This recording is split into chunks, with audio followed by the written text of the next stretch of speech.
welcome to a sometimes regular Fire for Effect. Now, going forward, you'll probably get more of these as I take a little break and focus on my memoirs. If you don't know who the hell I am now, GCV6, Lieutenant Colonel Retired Will Sulber, or that asshole, whatever floats your boat. I am excited to announce a lot of things today. One of them is the most important for this is that we've hit over 2,000 subscribers. And, there's a lot of people who made that happen.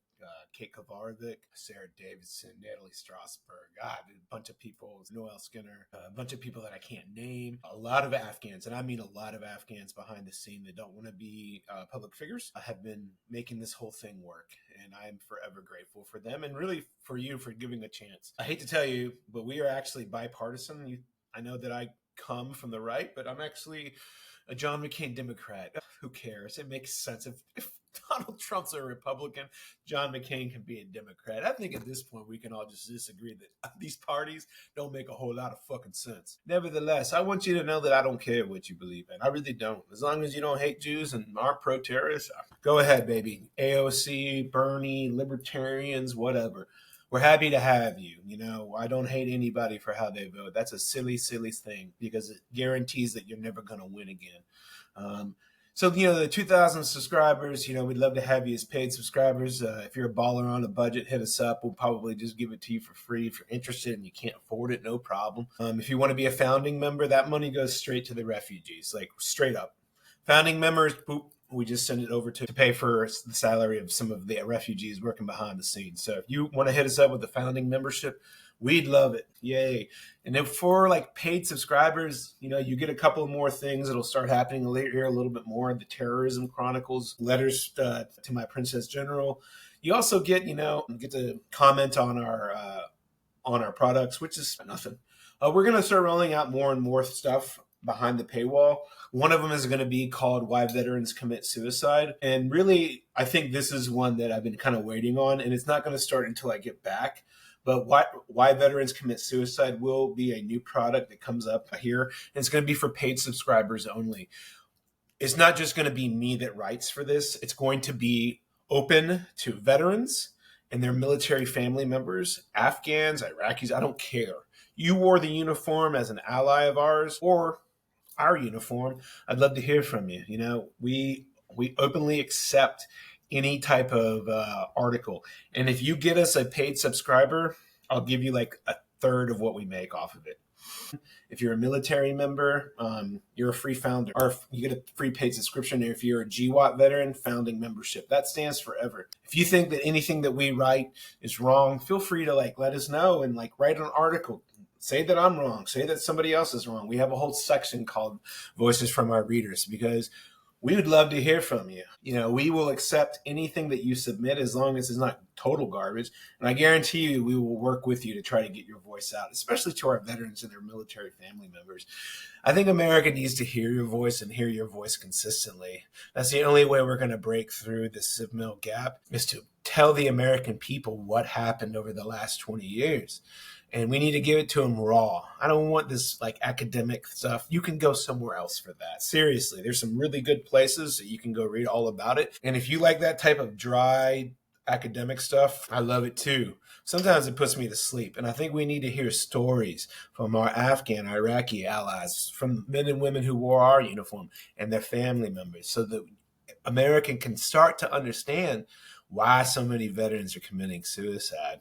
Now, people commit suicide for all sorts of reasons, but my overarching thesis is that they come out of the military and they realize that maybe America wasn't worth fighting for. That is my overarching thesis, which is going to be built up by a bunch of different things. It's not the only reason, but you can put it under an umbrella. And I'll explain more of that as we get along. I am going to be taking some time off over the next few months. For those of you who actually read my stuff, you'll see that I told that, I think, on Sunday. I'm going to take a month off. I'm going to finish my memoirs. Hopefully somebody's foolish enough to publish them. And then I'm also going to drive across the country and, prepare for my second book as well, focusing on more recovery and how veterans can come home and how I came home and the pitfalls and the mistakes that I made. I made tons of them. I'm not perfect. For a lot of you maybe who read have seen that I posted that I was under a death threat. Maybe you thought that this was just some type of joke. It was a very interesting experience. It's all being taken care of. Please, please, please don't concern yourself with it. I bring this up because one of the things that I've come to learn is that one of the most debilitating things that happens to veterans is when other veterans attack them. I've seen a lot of that, and it's always a bad thing overall. I've always been one I would rather just talk about stuff like this behind closed doors, because when veterans attack veterans, nobody wins. I'll be honest with you, nobody wins. Doesn't mean that you can't have critiques and you can't stir the pot when it's absolutely necessary. But overall, I always try not to do that and actually try to communicate my desires behind closed doors. Now, if you don't listen, and you're a public figure, well, then that's just the breaks. And I'm happy to take my spears. Believe me, I've been criticized my entire military career, and I never take it personally. Maybe you're right and I'm wrong. Love it. So, ladies and gentlemen, this is a kind of a long little story, but I am excited for where we're heading. We also opened up cybersecurity solutions, cybersecurity.com. The website isn't 100%, but it's almost there. And we're ready to start taking jobs and employing Afghan security force officers who are trusted and verified, because these are the type of men and women who are ready to work and ready to prove to you that they belong in this country, because they do, because they've been protecting you for a very long time. You just maybe didn't know about it. And that's all right. No problem.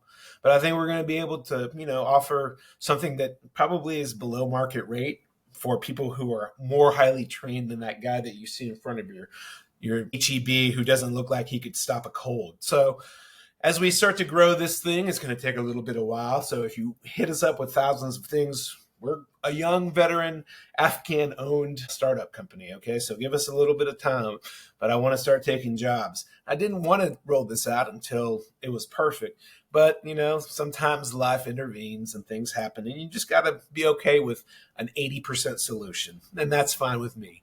So I'm just really happy at this point, in my life. I got GCV, AAVA, S3, helping Global Friends of Afghanistan. But I'm blessed to have my Afghan family behind me. Don't worry, life is stressful for me, but I'm going to be just fine. I have a huge family. It's my family, as in Munjo Andiwalano, is my Afghan family, who's always, always has my back, and I am blessed to have them.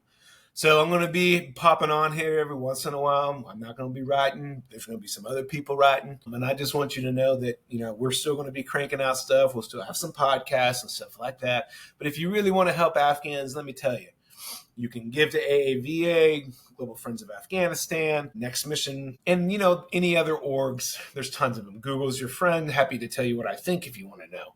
But the number one way to help Afghans is to employ them or go to their shops. Google our Afghan market in your area. If you're in a big city, you might get lucky, and then just go by and go inside and say, I've never been to an Afghan market and I'm interested in buying stuff. And I guarantee you, somebody will help you, okay? And there's a lot of Afghan entrepreneurs out there, Afghan restaurants, all sorts of stuff. Go by and just buy something. That's a great way to put money directly into an Afghan's hand so that he can take care of their family, right? So that's what Cybersecurity Solutions is all about, providing Afghans with a way to make employment so that they can prove to America yet again that they belong here. All right, everyone, I'm not going to be in my place. I'm actually taking a trip. So hell yeah, I'm retired. Monday morning, I'm going somewhere else. I'm going to sit by a pool and drink some non-alcoholic beer. Don't worry, I'm not drinking. Thank you, mother. All right, everyone. Until next time, this is GCV6, and I'm out.